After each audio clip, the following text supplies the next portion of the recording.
Die Hard Arcade, also known as Dynamite Decker in Japan, is partly based on the first Die Hard film, with some significant character and plot modifications made to suit the video game format. More than 15 weapons are accessible in the game, which also includes cooperative gameplay for 2 players. You start out without any weapons, but you can find them along the road, including fire axes, handguns, submachine guns, rocket launchers, and even hairspray, which you can also use with a lighter to create a homemade flamethrower. You'll have to deal with numerous intimidating bosses. Some of them are a little strange, but they're all amusing and offer up a decent amount of challenge. Now, Die Hard Arcade Saturn port is faithful to the STV Arcade original and was exceptional at the time of its release. The characters are a little blocky because 3D gaming was still in its infancy during the 32-bit period, but the frame rate is solid. The game engine adjusts the vision by zooming and panning to give the optimal angle, and according to what I can determine, the game does not operate in Virtua Fighter 2's high-res mode, but rather at a normal resolution. The character movement is similar to watching several of the Virtua Fighter 2 characters in action, with all of them being texture mapped and complete with facial features that breathes a lot of life into their actions, especially during cutscenes. Sega did a great job in producing Die Hard Arcade as a whole, and as a result it's one of the most enjoyable games you'll find on the system. The 2-player action, in my opinion, is where it really excels, and while multiplayer always makes brawlers better, Die Hard Arcade benefits more from cooperation than the majority of games in the category, as it ends up just being so much damn fun. For Saturn owners, this is one that shouldn't be missed.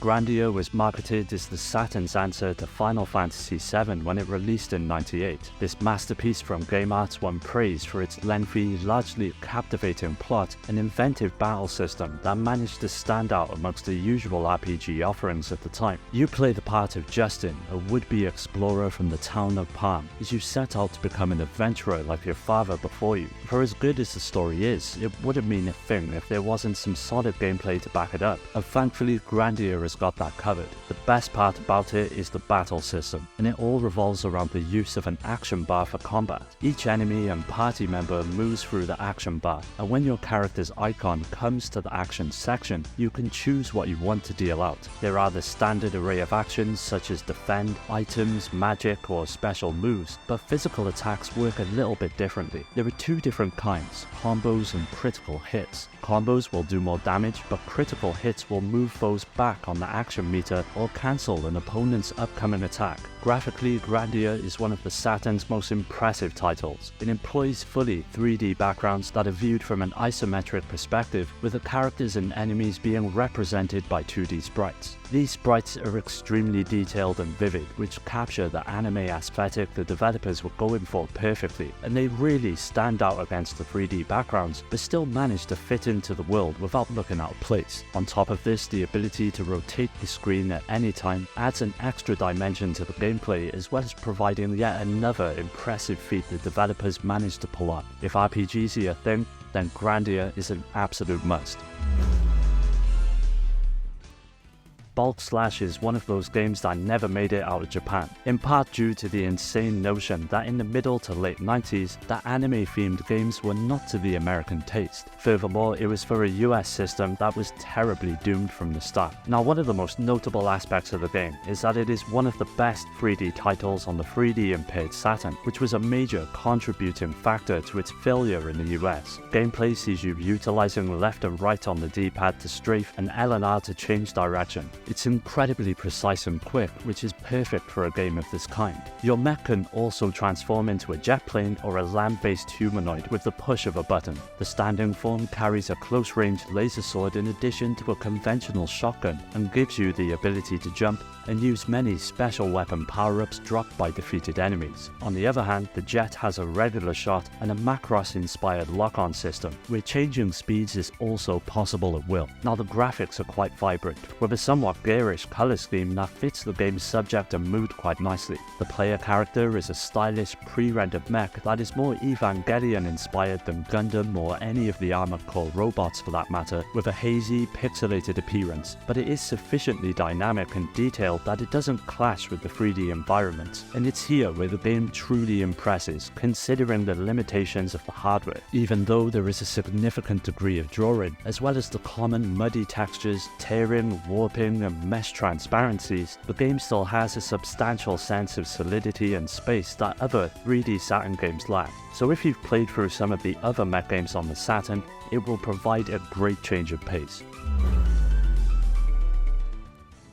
The fourth game in the Cotton series is Cotton 2. You and your fairy friend must navigate 7 stages of a horizontal shoot-'em-up while taking down a ton of enemies and bosses. When you dive into the game's mechanics, Cotton 2's gameplay, as with most Cotton games, is quite challenging. This will probably come as a bit of a surprise considering how childish the game appears, but it manages to pack a hell of a lot of depth and difficulty that it'll likely test even the most proficient of players. You only have one life. However, it is augmented by a life bar. While destroying adversaries and avoiding being shot yourself, you move around on your broom and collect crystals that your opponents drop. The type of shot you have depends on which of these various colored crystals you pick up. These can include assaults by fire, wind, or water that are quite helpful to you as you travel. You can also turn your shot into a potent magical attack as well, which causes insane amounts of damage to your opponents, but unfortunately depletes your crystal supply and reduces the effectiveness of your normal shot. Cotton 2 is a stunning game with outstanding performance and art direction. It has endless streams of great effects like transparencies and mood-enhancing fog, and pushes a ton of big sprites without even a trace of slowdown. This is no doubt apparent when it comes to the bosses, which are all enormous and comprised of intricately designed sprites for both gameplay and animation purposes such as rotation. These sprites soon become one of the most impressive aspects of the game, and seeing it up and running on the original hardware is a sight to behold, even to this day. Overall, it's not the best shooter on the system by any means, but one that is definitely worth giving a go. Athlete Kings is a classic track and field style game that didn't have a ton of competition on the Saturn, but it still managed to amaze with its tight gameplay and gorgeous visuals. Additionally, it was a flawless port of the arcade game Decathlete, although this is a little unfair because it uses the STV board which was based on the Saturn itself. One of Athlete King's main attractions was its inclusion of a diverse cast of characters, each with their own unique strengths and weaknesses, as well as distinctive behaviors and taunts that were more related to the cast of a fighting game than a sports title, which significantly raised the humor and banter during multiplayer sessions. There's a nice amount of events to get stuck into, from running to the high jump and javelin, and although the button mashing gameplay might get a bit old fast, each event possesses their own mechanics that require more than just mindlessly hitting a button, with timing being more important than anything else when it comes to succeeding. Now, when it comes to the presentation of Athlete Kings, this is the one game you should shove in the faces of those who always spout the same crap about the Saturn, not being able to handle 3D visuals. Each of the main characters in the events are all painstakingly detailed, and in terms of the Saturn, the graphics are just beautiful. With excellent frame rates and animated cutscenes, the game's simplicity probably allowed the designers to push the Saturn's graphical capabilities to its absolute limit, and it really shows as the huge stadiums come to life with a great mix of sound and visual effects that really draw you into the on-screen action. From the sunlit backgrounds to the events that take place at night, there's a certain atmosphere that simply oozes out of the game. If you're looking for the perfect game to play with a bunch of mates on the Sega Saturn, then Athlete Kings is the golden ticket.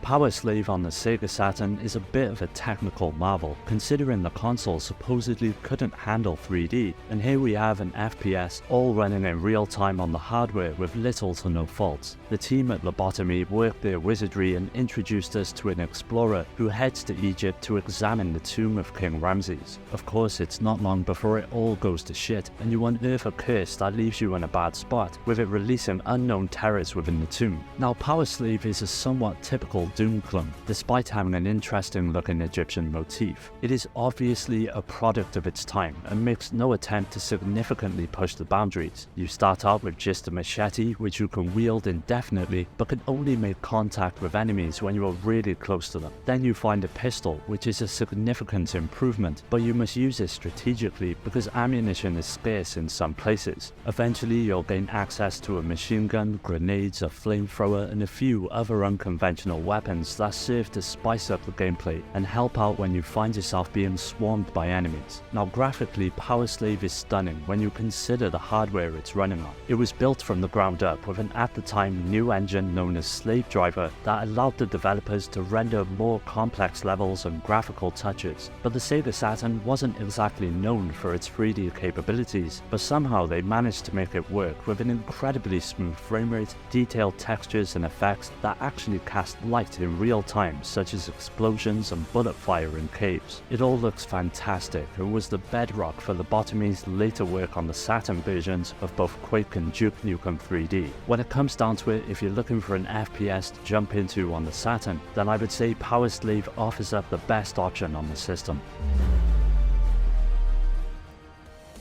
Based on the long-running and well-known Golden Axe series, the Duel sees you controlling a generous variety of characters in a setting akin to Street Fighter, with the unbeatable Demon Death Adder serving as your mini-boss and a pretty big armoured figure known as Golden Axe serving as the ultimate challenge. This game is an example of a relatively solid idea that actually worked out well because the gameplay is very similar to any Street Fighter game you may have played. Fortunately, the Duel does succeed in differentiating itself from other 2D fighters of its time though. The game's big super moves for starters fill the screen with effects that do their darndest to appear grand. Some of them definitely hit the mark and are very visually pleasing, and despite brief pauses when performing some of them, the characters are still big, they all possess unique moves, and the game still runs smoothly for the most part. Moving across the stages is one of the great graphical features in the game. By having a type of panoramic vision of the battles, the camera view zooms in and out in response to your actions, such as putting distance between your opponent or charging straight for them, and this feature really embodies the arcade aspect of the games. Overall, Golden Axe the Duel wasn't a total failure. It's simply that it was made when people wanted something more, not like Street Fighter 2 or Killer Instinct. The fact that it is entirely generic in comparison to SNK's or Capcom's more potent offerings didn't help either. But if you're a fan of the series and fighting games in general, there's still plenty to love. The only thing that is remotely Golden Axe about it is the fact that you can beat up gnomes for magic potions, but that's about it. That said, it looks great and is still a blast to play, so if you're looking for a fighter to boot up on the Sega Saturn, the Duel is definitely worth checking out. In terms of financial success, it was never going to compete with Nintendo's masterpiece Mario 64, but in the years since its first release, Nights into Dreams has attracted a level of fan dedication that is rarely seen, and with good reason, as it's amongst the games that I've played which I find to be the most fun. It all takes place in the world of Nightopia, and it's not in good shape. Wiseman, the wicked, a twisted nightmare creature, is striving to replace Nightopia with his own nightmare world by stealing dream orbs held by sleepers. By controlling either Clarice, Elliot, or Night, she'll explore a beautifully surreal and imaginative world of the subconscious mind, all the while collecting enough orbs to battle one of Wiseman's henchmen and progress to the next stage. Controlling the character is great fun, even more so if you own the Saturn 3D controller, and despite what the 3D graphics might suggest, when playing as Knights, apart from certain sections of the game, you can only move vertically and horizontally on a 2D plane. That's no bad thing though, as the game mechanics ensure that you rarely feel that your freedom is restricted. Movement is precise enough for you to know exactly what you're going to do with Knights from one moment to the next, yet fluid and loose enough to give that dreamlike feeling. Now for their time, these were graphics to remember, with backgrounds filled with lush colours racing along with you as you flew as Knights at high speeds through the courses collecting orbs. Pop-up throughout the backgrounds, however, was never that much of a problem because of the game's innovative 2.5D gameplay. Knights, Clarice, Elliot, and all of the enemies are all lovingly animated and brilliantly coloured. To sum it all up, Nights into Dreams is a pleasant ride through the world of Nightopia, with lots to see along the way. There's something special about Nights into Dreams that really makes it a fun experience. It's relaxing, addictive, and overall a really wonderful game, and one that would be worth checking out.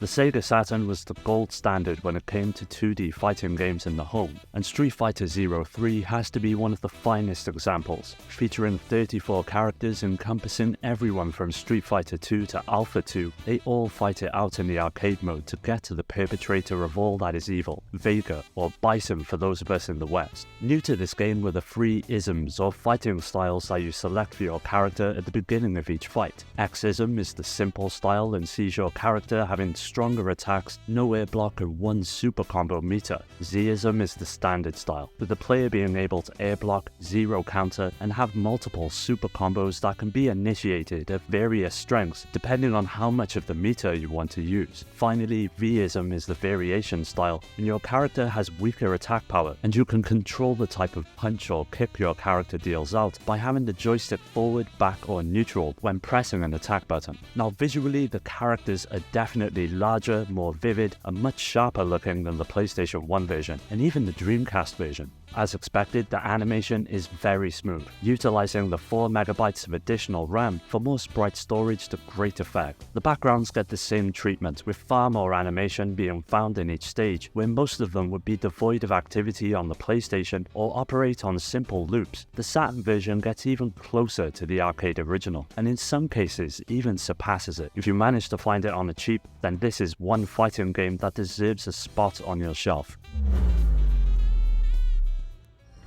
Panzer Dragoon has long been one of my favourite Sega properties, ever since being introduced to it with the first game on the Saturn way back in '95. Zwei serves as a prequel to the game that came before it, and is set against the backdrop of a conflict between an empire and the country of Mecania for artifacts from a long-gone civilization known as the Ancient Age. If you like the first game, you'll appreciate this one even more, because it builds on what was already there and makes it better by adding several new features, such as an upgradable dragon that evolves based on the points you earn as you progress through the stages, as well as the ability to take different routes through most of the levels. This gives the game a bit more variety every time you play through it, and a better overall sense of replayability. Visually, it's very similar to the first game. Levels range from ancient but highly advanced ruins that sprawl for miles underground to war-torn barren wastelands where nothing will ever grow again. Despite the Saturn's limitations, the graphics of the game really come into their own thanks to the art style. The ships and creatures have great creative designs that are all beautifully animated to boot. Every maneuver you make appears realistic as the dragon you are riding adjusts its weight and is balanced by its tail as it flies with fluid flaps of its wings. Sega fans and many passionate gamers continue to love the Panzer Dragoon series, and although later editions will surpass the original in terms of gameplay and visuals, Zwei is still quite unique and presents itself as a near perfect package created by the soundtrack, the art direction, and the smooth yet straightforward gameplay. Well, that does it for today's video. Keep an eye out for part 3 as that will be coming up soon. So don't forget to subscribe and hit that bell to get notified about new videos, and share the show with your friends. You can follow me on all of the socials which are linked below to stay up to date, and also join my growing community on Discord to meet many like-minded gamers to continue the conversation with. I'd like to give a special shout out to my Patreon supporters: Rhino, Skill Jim,